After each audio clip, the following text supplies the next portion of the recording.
Hi friends, welcome back to my channel. నేను మీ కుమారిని. ఈరోజు recipe తోటకూర ఇగురు రెడీ అయిపోయింది. ఇప్పుడు మనం గిన్నెలోకి సర్వ్ చేసుకుందాము. వేడిగా రెడీ అయిపోయింది. ఇది వైట్ రైస్లోకి, చపాతీ, పుల్కా దేనిలోకైనా తినొచ్చు. చాలా బాగుంటుంది. వేడి మీద ఇలా ఉంది. ఇంకా కొంచెం చల్లగా అయితే బాగా చిక్కబడిద్ది కర్రీ.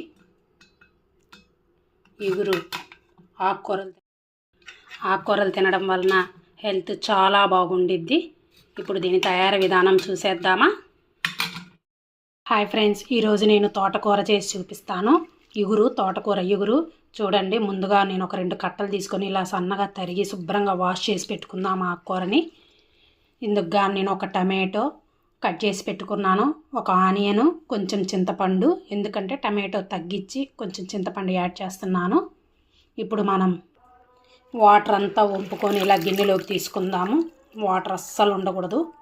చూడండి, ఇలా గిన్నెలోకి వేసుకుందాము. పూర్తిగా వంపి తీసుకోవాలి. ఇప్పుడు ఇందులోకి మనం కట్ చేసి పెట్టుకున్న టమాటో, ఆనియన్, చింతపండు మొత్తం వేసుకుందాము. ఇందులోకి కొంచెం పసుపు అండ్ కొంచెం కారం, 1 స్పూన్ వేస్తున్నాను. మీరు కారం ఎక్కువగా తింటే కొంచెం ఎక్కువ వేసుకోండి, తక్కువగా తింటే తగినంత వేసుకోండి కారం. ఇందులో కొంచెం ఉప్పు వేసుకుందాం, తగినంత వేసుకోండి ఉప్పు.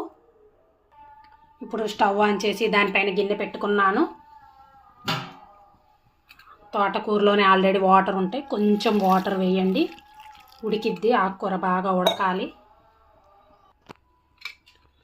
ఆకు బాగా మెత్తబడేంత వరకు ఉడకాలి. మొత్తం తోటకూర బాగా మెత్తబడాలి. చూడండి, తోటకూర ఉడుకుతుంది. ఈ వాటర్ మొత్తం ఇంకిపోవాలి, బాగా మెత్తగా రావాలి ఆకుకూర. చూడండి, వాటర్ మొత్తం ఇంకిపోయినాయి. కన్సిస్టెన్సీ మాత్రం ఉండాలి. తోటకూర బాగా మెత్తబడింది, కలర్ చేంజ్ అయింది. చూడండి, ఇలా ఉండాలి. ఇప్పుడు మనం స్టవ్ ఆఫ్ చేద్దాము. పూర్తిగా చల్లగా అయిన తర్వాత మెదుపుకుందాము. చూడండి, పూర్తిగా చల్లగా అయింది. ఇప్పుడు మనం పప్పు గిత్తతోటి మెదుపుకుందాం. బాగా పూర్తిగా మెదగాలి, మెత్తగా. చూడండి, మెదుపుకున్నాము. ఇలా మ్యాష్ చేసుకోవాలి. ఇప్పుడు దీన్ని మనం పోపు వేసుకుందాము. ఇప్పుడు మనం స్టవ్ ఆన్ చేసి దానిపైన బాండి పెట్టుకొని 1 స్పూన్ ఆయిల్ వేసుకుందాము. ఇప్పుడు ఇందులోకి పోపు గింజలు ఆయిల్ వేసుకుందాం.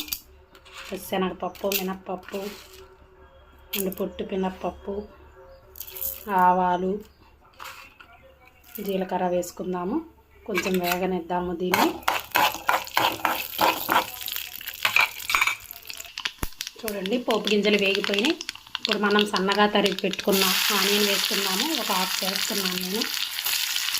ఎండుమిర్చి అండ్ కరివేపాకు, ఒక 3 వెల్లుల్లి రెబ్బలు అండ్ ఒక పచ్చిమిర్చి కట్ చేసి వేసుకుంటున్నాను. పచ్చిమిర్చి ఆప్షనల్ మాత్రమే, మీరు అవసరం లేదనుకుంటే స్కిప్ చేయొచ్చు. కొంచెం దూరగా వేగనిద్దాము.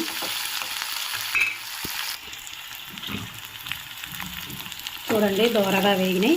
ఇప్పుడు మనం మెదుపుకున్న తోటకూర వేసుకుందాము.